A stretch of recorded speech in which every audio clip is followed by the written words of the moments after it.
السلام علیکم ورحمۃ اللہ وبرکاتہ۔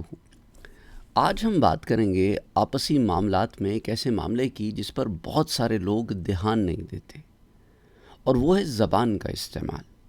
کبھی کبھی زبان کے استعمال سے ہم ایسے کلمات کہہ دیتے ہیں جو پلٹ کر ہمیں ہی نقصان پہنچاتے ہیں۔ مثال کے طور پر لوگوں کا اپنے ماں باپ کو لعنت کرنا دوسرے لوگوں کے سامنے۔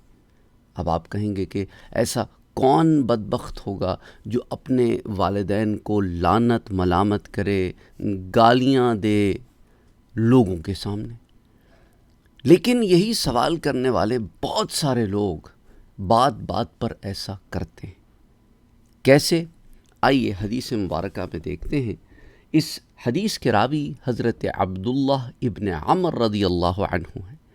جیسے آپ سے پہلے بھی ذکر کیا تھا کہ حضرت عبداللہ ابن عمر جب آئے تو عمر عین میم رے واو سے لکھا جاتا ہے، اس کو عمرو نہیں پڑھتے بلکہ عمر پڑھتے ہیں، اور عین میم رے عمر ہوتا ہے، اس میں واو نہ ہو تو اگر عبداللہ ابن عمر آئے تو یہ حضرت عمر بن الخطاب رضی اللہ عنہ کے صاحبزادے ہیں۔ کبھی ابن عمر بھی لکھا جاتا ہے۔ اور عبداللہ ابن عمر ہو تو عمر ابن العاص رضی اللہ عنہ کے صاحبزادے بیٹے ہیں، صاحبزادے یعنی کہ بیٹے ہیں، سن عبداللہ ابن عمر ابن العاص، اور آپ اپنے والد سے پہلے ایمان لائے تھے۔ اسی طرح بعض کتابوں میں ابن زبیر لکھا جاتا ہے۔ حضرت زبیر ابن عوام مراد ہوتے ہیں، ان کے کئی بیٹے تھے، جہاں ابن زبیر لکھا جائے اس سے مراد عبداللہ ابن زبیر ہوتے ہیں۔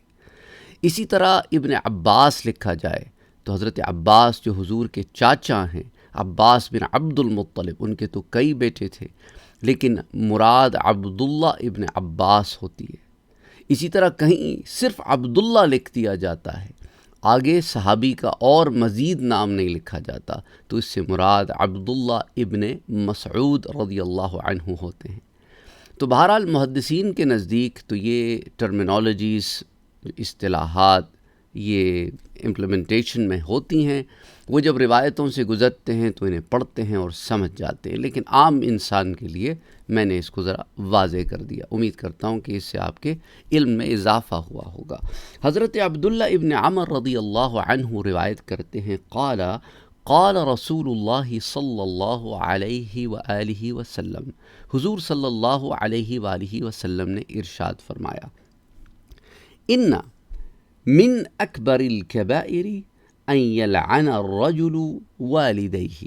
حضور نے فرمایا کہ کبیرہ گناہوں میں سے ایک یہ بھی ہے کہ آدمی اپنے والدین پر لعنت کرے۔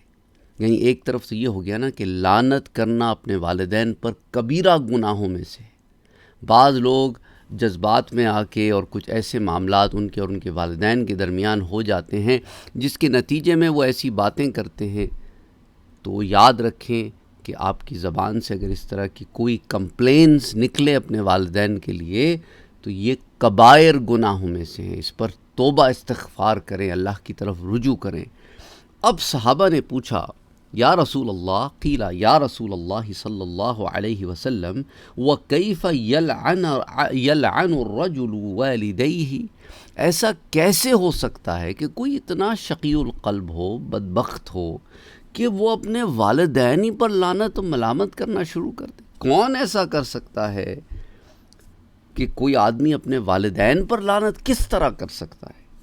تو حضور صلی اللہ علیہ وآلہ وسلم نے ارشاد فرمایا، قال یسب الرجل ابا الرجل فیسب اباہ ویسب امہ فیسب امہ۔ تو حضور نے فرمایا کہ یسب الرجل ابا الرجل، ایک آدمی دوسرے آدمی کے باپ کو گالی دیتا ہے۔ ہوتا ہے نا ہمارے معاشرے میں، بات بات پر باپ پہ اتر آتے ہیں۔ اب میں وہ الفاظ نہیں ادا کروں گا، گندے غلیظ الفاظ ہیں، لیکن آپ سمجھتے ہیں عورتیں ہوں یا مرد، اب تو اتنی عام ہو گئی ہیں گالیاں کہ لوگ دیتے بھی ہیں، خبر بھی نہیں ہوتی انہیں۔ ہیں ماں بہن کی گالی دے دیتے ہیں، باپ کی گالی دے دیتے ہیں۔ تو کیا فرمایا حضور نے کہ ایک آدمی دوسرے آدمی کو اس کے باپ کی گالی دیتا ہے تو وہ جواب میں اس کے باپ کو گالی دیتا ہے۔ تو یہ اپنے باپ کو گالی پڑوانا ہو گیا نا. اگر تم اس کے باپ کو گالی نہ دیتے تو وہ پلٹ کے تمہارے باپ کو گالی نہ دیتا، تو نتیجتاً تم انڈائریکٹلی گناہ کبیرہ کے مرتکب ہو گئے ہو. پھر فرمایا فَيَسُبُّ أُمَّهُ فَيَسُبُّ أُمَّهُ، تو وہ وَيَسُبُّ أُمَّهُ، تو پھر یا جب وہ کسی کی ماں کو گالی دیتا ہے تو جس کو گالی دیتا ہے جواباً وہ اس کی ماں کو گالی دیتا ہے، یعنی یہ خود اپنے ماں باپ کو گالیاں دلواتا ہے. تو بیسکلی یہ اپنے ماں باپ کو گالی دیتا ہے. وہ اگر ایسے الفاظ ہی ادا نہ کرتا تو اس کے ماں باپ کو گالیاں نہ ہوتی پڑتی. اب یہ جو روایت ہے اس کو اب آپ اور ہم اپنی زندگیوں میں امپلیمنٹ کریں کہ ہماری زبانیں کتنی گندی ہو گئی ہیں. اچھا، اردو میں انگریزی میں دونوں زبانوں میں اس طرح کے الفاظ ہمارے ہاں لوگ یوز کرتے ہیں جو گالیاں ہوتی ہیں، اور ان کے لیے عام سی بات ہے، کوئی بات ہی نہیں، بھی سب دے رہے ہیں، سب دے رہے ہیں تو ہم بھی دیتے ہیں. وہ ہوتا ہے نا کہ جب برے لوگوں میں، بری صحبتوں میں آپ بیٹھتے ہو تو بری باتوں کو سیکھتے ہو، اس لیے اپنی صحبتوں کو اچھا کرو، یہ بہت ضروری ہے. اور یہ جو روایت آپ سے ذکر کی ہے یہ متفق علیہ روایت ہے، یعنی بخاری اور مسلم شریف دونوں میں آتی ہے. امام بخاری اسے صحیح میں لاتے ہیں کتاب الادب میں. تو دیکھیں ادب کے باب میں امام بخاری اس روایت کو لا کر کیا بتا رہے ہیں کہ یہ بھی آداب میں داخل ہے کہ تم کیسے بات کرتے ہو ہیں. پھر باب قائم کیا ہے کتاب میں، کیوں دیکھیں نا بخاری شریف ایک بڑی کتاب ہے، اس کے اندر پھر چھوٹی چھوٹی مختلف کتابیں ہیں. ہر کتاب کا امام بخاری نے نام دیا اور ہر کتاب میں پھر باب یعنی چیپٹرز بنائے ہیں. تو مین بک ہے، مین بک میں چھوٹی بکس ہیں اور ہر بک میں پھر چیپٹرز ہیں. یہ جو چیپٹر ہے اس کا نام ہے لا یسب الرجل والدیہ، اور پھر اس میں حدیث 5628. اور امام مسلم بھی صحیح میں اسے لاتے ہیں، لیکن کتاب الایمان میں لاتے ہیں امام مسلم. یہاں دیکھیں امام مسلم نے اس روایت کو کہاں رکھا ہے، کیونکہ کبائر سے تعلق ہے تو امام مسلم نے اسے کتاب الایمان میں رکھا ہے. اور پھر اس میں باب بیان الکبائر و اکبرہا، اور اس میں پھر حدیث نمبر 90.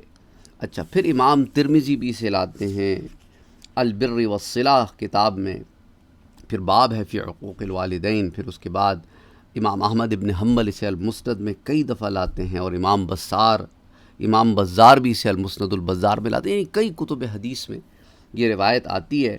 تو بتانا مقصود یہ ہے کہ it is very very important کہ ہم اور آپ اس چیز پر بھی غور کریں کہ ہم جب غصے یا طیش میں ہوں یا مذاق میں ہوں، لائٹ موڈ میں ہوں، تو ہم کہتے کیا ہیں، کہتے کیا ہیں، ہماری زبانوں سے نکلتا کیا ہے.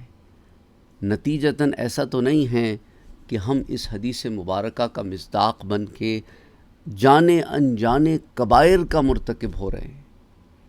تو اس لیے اگر ایسے ہوا ہے آپ سے، گناہوں پر اپنے توبہ کریں، استغفار کریں، اللہ سے معافی مانگیں، اور آئندہ احتیاط کریں کہ اس طرح کے الفاظ اپنی زبان سے نہ نکالیں. اپنا اور اپنوں کا بہت خیال رکھیے گا، مجھے اپنی دعاؤں میں یاد رکھیے گا. السلام علیکم ورحمۃ اللہ وبرکاتہ.